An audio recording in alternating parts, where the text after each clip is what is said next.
As ruas estreitas e desertas de São Miguel, um vilarejo esquecido entre serras e florestas, sempre foram envoltas em silêncio profundo depois que o sol se punha.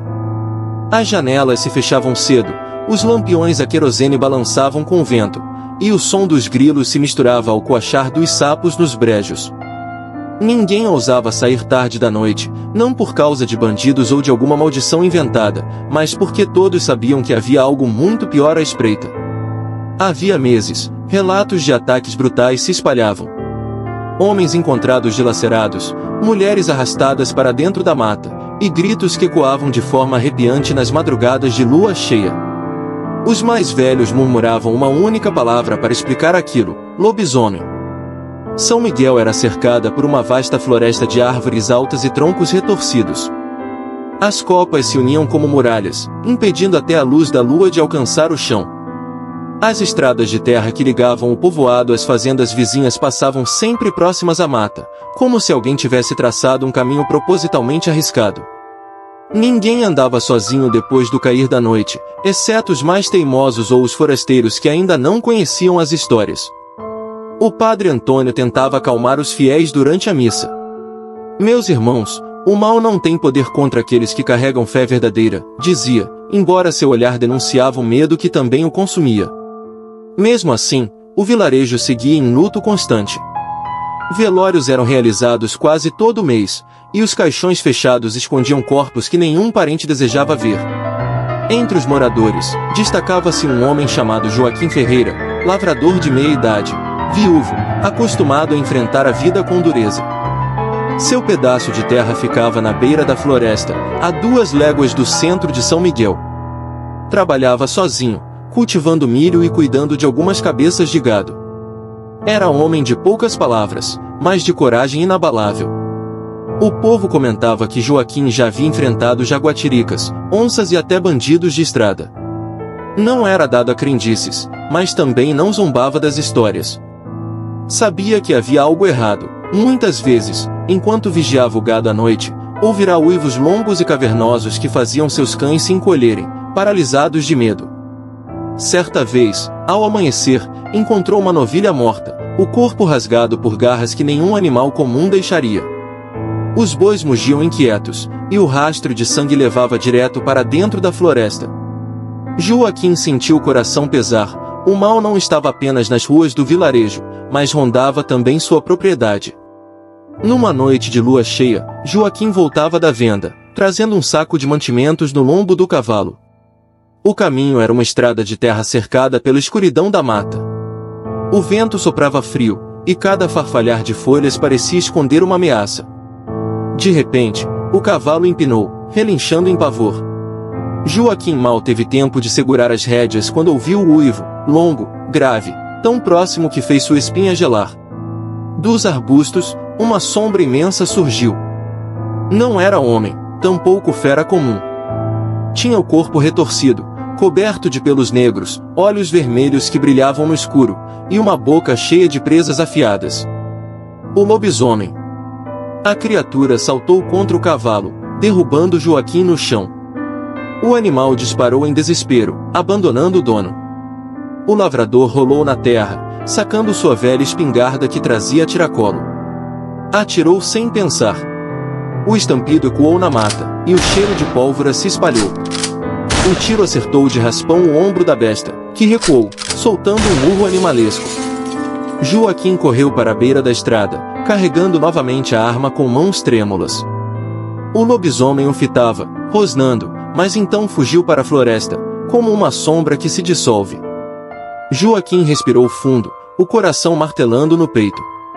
Pela primeira vez em sua vida, conhecia o verdadeiro terror. Na manhã seguinte, boatos correram rápido. O lavrador tinha sobrevivido a um encontro direto com a fera.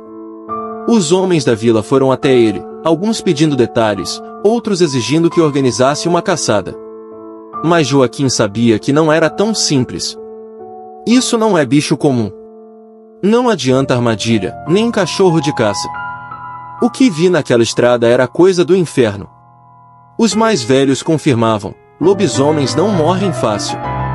Tiros comuns podiam ferir, mas não matar. Só a coragem, a persistência e a pontaria poderiam dar fim à maldição. Enquanto isso, os ataques continuavam.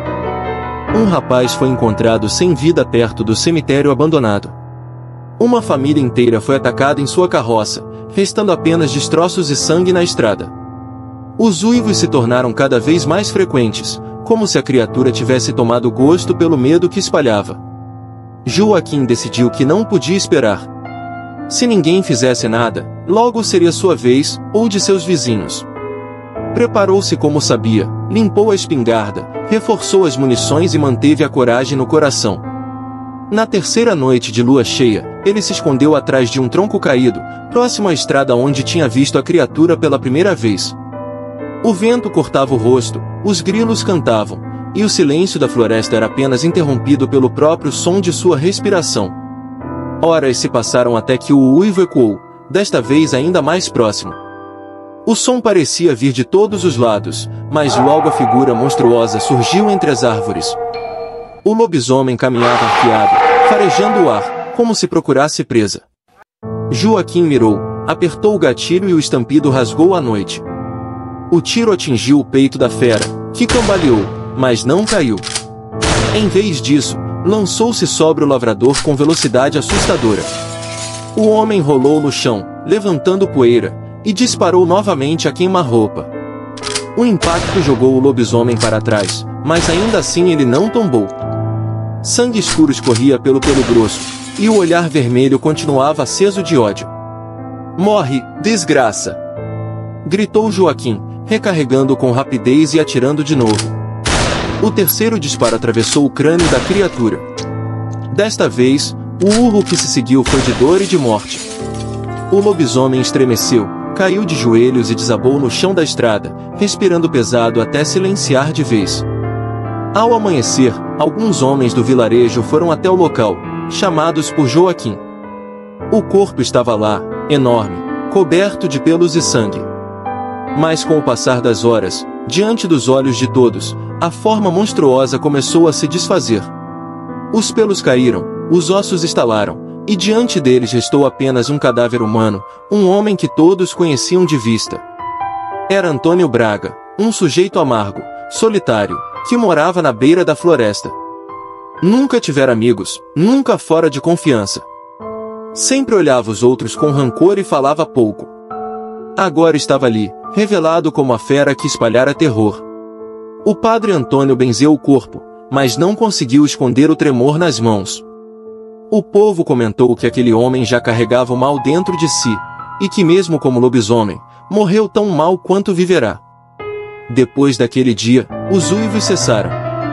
A floresta voltou ao silêncio natural, e as estradas puderam ser percorridas novamente. Ainda assim, o medo permaneceu nos corações. A lembrança do lobisomem de São Miguel jamais seria apagada. Joaquim, por sua vez, voltou à sua vida de lavrador. Continuou cuidando de sua terra, sempre armado, sempre atento. Sabia que tinha enfrentado algo que poucos homens no mundo tiveram coragem de encarar. E no fundo, também sabia, se a maldade morava dentro de Antônio Braga, poderia morar em outros. A floresta escondia muitos segredos, e talvez, em alguma noite futura, novos uivos poderiam voltar a ecoar. O povoado guardou a história como um aviso. As mães ainda contavam aos filhos para não se aventurarem nas estradas à noite. E junto da lenda, o nome de Joaquim Ferreira se tornou memória de coragem, o lavrador que pôs fim à besta que ceifava vidas. Mas os mais supersticiosos sussurravam, diante da lua cheia: lobisomem não morre. Ele dorme. Ele espera. E, em noites de vento forte, alguns juravam ouvir novamente, muito distante, o eco de um uivo perdido na mata. Agora se inscreva no canal e deixe o gostei se não vou atrás de tu, cabra.